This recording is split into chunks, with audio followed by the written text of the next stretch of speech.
Hey YouTube, Doublexthebeast back here again for Comic Call number 4. My last video was on Christmas Day, so we're almost at a month now since I've done one, and I think there's maybe 10 books here I've picked up. Most of them actually in person. I've been having to go to the doctor's offices in Dallas quite a bit, so I've been taking advantage of making the trips there and hitting some of the local shops in the area, picking up some cool books and just visiting the comic book shops. I always like doing that when I get a chance. I'd rather pick them up in person and than I would over eBay and social media, just because you can look at them, hold them in hand, and things like that.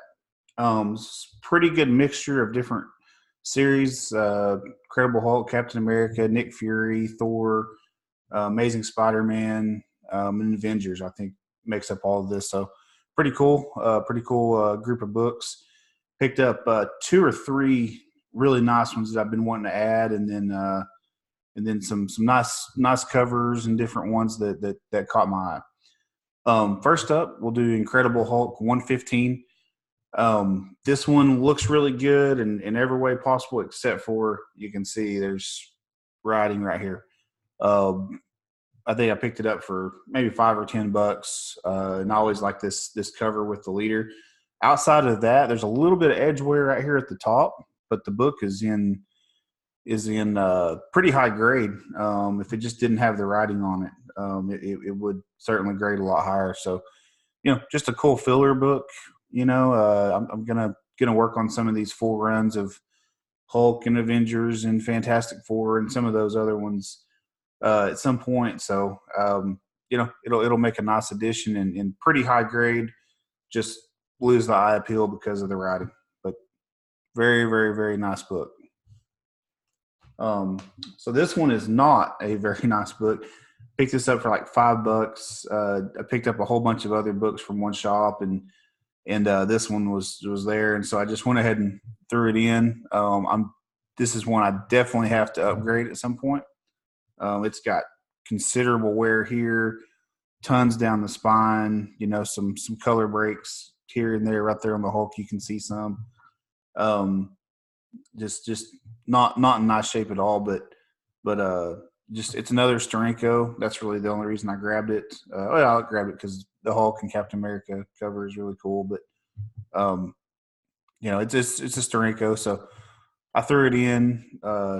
Definitely one that gonna upgrade condition at some point. Picked this one up from the same shop, and it was kind of in the same box, so that's why the other one I grabbed. This one's in a lot higher grade. This is a Captain America 115, and it's just a really cool red skull cover here. As you can see, really no color breaks at all on the entire book. It's got a little bit of corner wear right here. I don't know how well you can see the corner, but just a little bit there. But outside of that, the spine's in nice shape. This one's probably a solid 8, maybe even 8.5.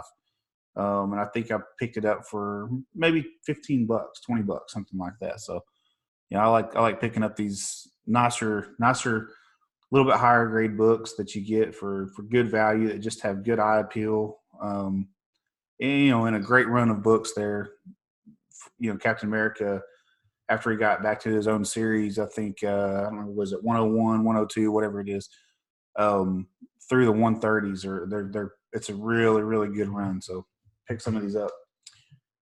And then I got Captain America 107, which has this grave of Bucky in the back. You can see him. You can see the red skull. Very cool use of colors. I think the pencils are great on this. The drawing's good, but whoever inked it, I'm not even sure who inked it at the time, did a really cool job just using the different shades of blue, and I always like this cover.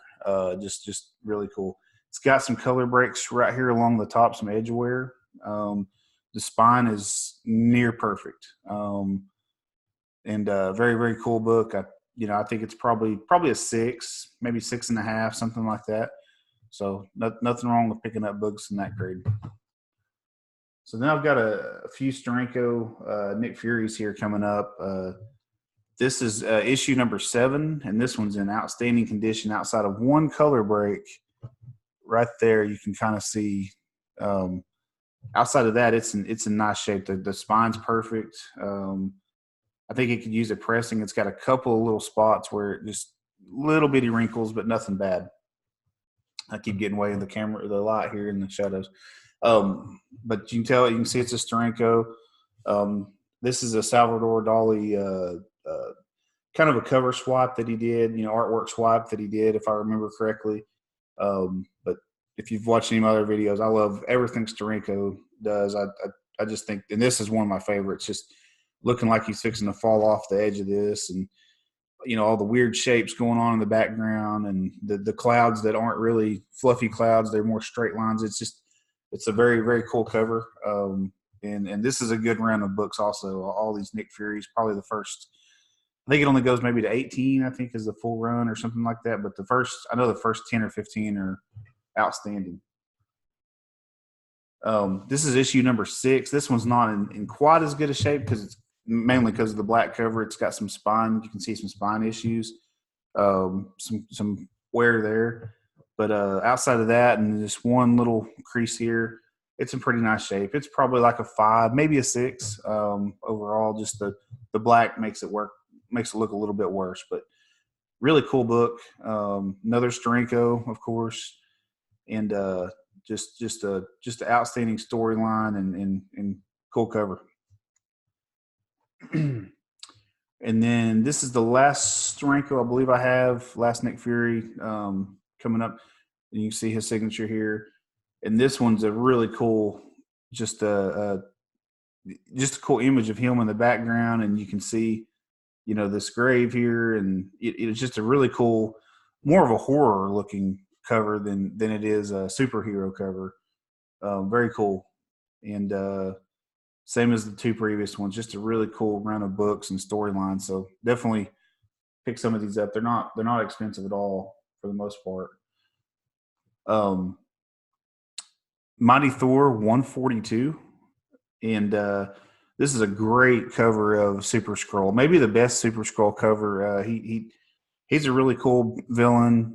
Doesn't really get focused on a lot, and especially covers. He doesn't have a ton of covers, and he gets the big title here, and just really cool. This book's in nice shape. It's mid grade. It has a stamp that I can't really read it. I think part of it's in Spanish, and it's it looks really cool. I don't know how old it is or anything like that. Some of the stamps I see on different things I don't like, but that one kind of looks neat just being there, but doesn't really bother me at all. I need to clean it. You can see there's some dirt right here on the yellow in a couple spots, but just a nice filler book. I've got about maybe 8 or 10 of the Thor books from 140 to 170, and so I'm slowly working on that run. So this is another nice book to add to it.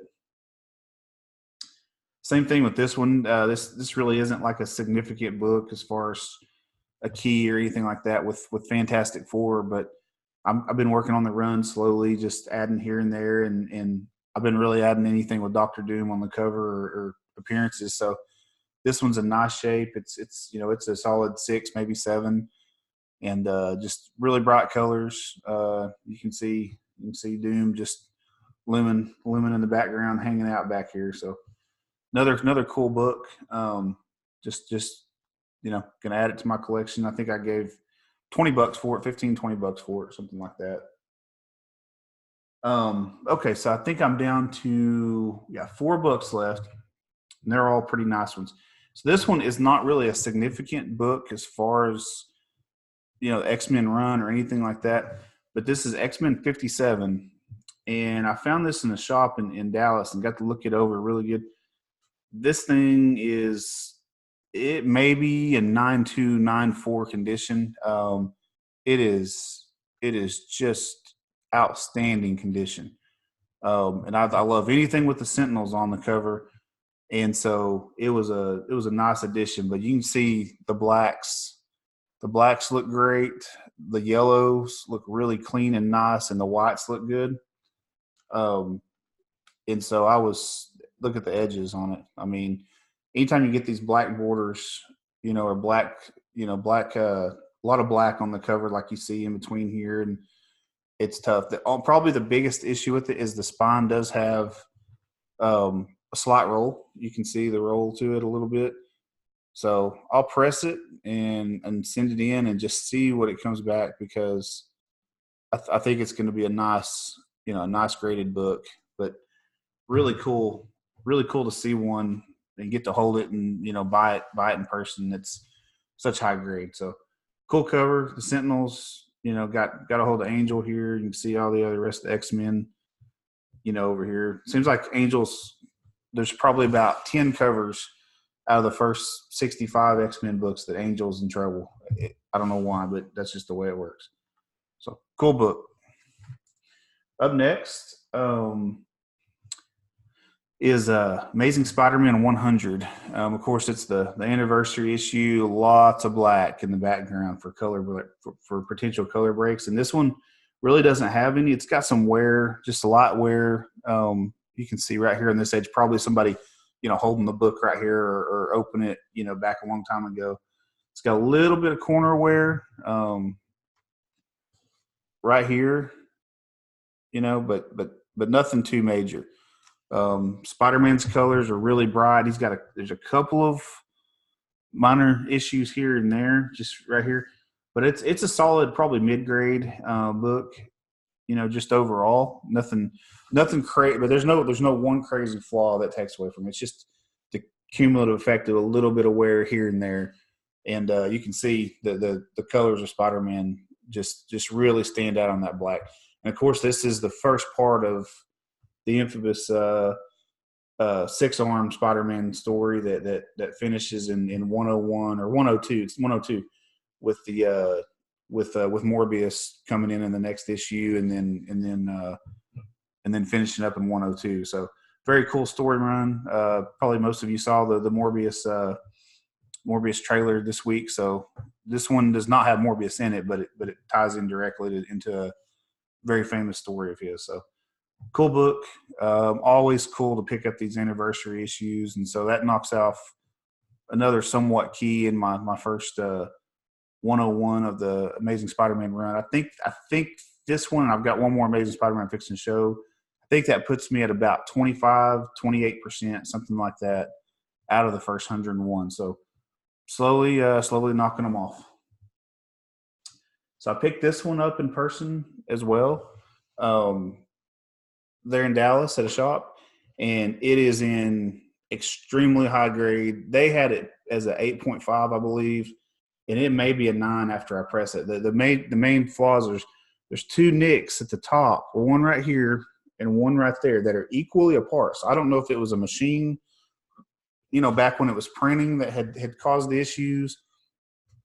I'm not really sure, but the colors are perfect. The whites look really good. I'll clean it before I press it, but the spine is near perfect. It's got one little tick right here that probably keeps the grade from being a little bit higher, but overall, it's a nice shape, and it's Amazing Spider-Man 97, and of course it's famous for being one of the drug code, or not the drug code, the Comic Code Authority stamp's not there. It's a drug story. That's why it doesn't get the stamp. And then it's got a great Green Goblin image right here, and I think this one or 98 is the last time we've seen Green Goblin until we get to the 120s, where the death of Gwen Stacy and things like that. So we don't think about it like what we do now, but that's basically 2 years. So you see him this issue in 98, and then you don't see him again for a couple of years because only one issue per month. So pretty cool when you think about it. If you were a kid at the time, Green Goblin was one of your favorite characters, and you don't see him again for 2 years. This book's really cool. I was thrilled to add it. It's another big Amazing Spider-Man book, just off the list, and another Green Goblin appearance. I think I'm down to only needing the first appearance, issue 14, and I think issue 23, and I think I've got every other one. So I need to get to saving for 14. Last up is a book I've looked for now for months and months and months. Every time I find it online, in person, whatever, it does not have the Kang the Conqueror pinup. on the last page. And I didn't want it if I couldn't get one without the pinup. And so I go into Duncanville bookstore, the comic shop there they're in Duncanville, in the Dallas metro area the other day. And I asked the guy working if they had an Avengers 11, and he says, no, we don't have one. And they've got a bunch of short boxes underneath the counter of nice key books and a lot of them in high grade. And he opens the box up, and the first book in there was this one. He said, well, apparently we got one in. So it's in, they had it marked as a 6, I think. I think it's a 5.5 or 6. I think I put it more like a 5.5. It's got some little bit of spine issues. They're not on the spine itself, just barely onto the page, where somebody opened the book and didn't open it at the centerfold. They just opened the cover, and it caused a line right here. I think a pressing is going to drastically make this book look better. It looks really nice as is. I mean, you can see the colors are perfect, and Thor looks really good. That was another thing I looked at was Thor. If you ever look at these books like on eBay, he's a good indicator of how well the colors are in this, because a lot of them I looked at, his boots, and Iron Man a little bit too, but his boots will be more of a similar color to the background if it's faded at all. And so I kind of noticed that when I was looking at them online. I noticed a lot of them were faded, and he was the first character on the cover that I would look at as an indicator. So you might look at that if you get on eBay and look at any of these. But Spider-Man or a Spider-Man robot, whatever you want to call it, look really cool. And this is one of the first crossovers. I think it's like the second or third crossover of Spider-Man and anything else. So, very old appearance of him, and just a really big addition for me. Just one that I've wanted for a while. So I was ecstatic to pick it up. It's got a little bit of red ink that's kind of bled through the top of the cover right there. I don't know how the camera will even pick it up. Yeah, you can see it a little bit right there.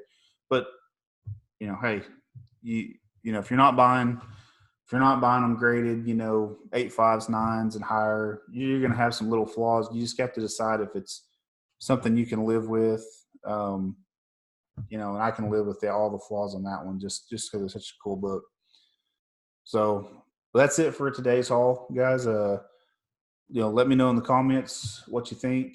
What I should work on next. Any cool covers that I should be looking out for Silver Age. I'm mainly sticking to Silver Age right now. I'm gonna buy some more Bronze Age.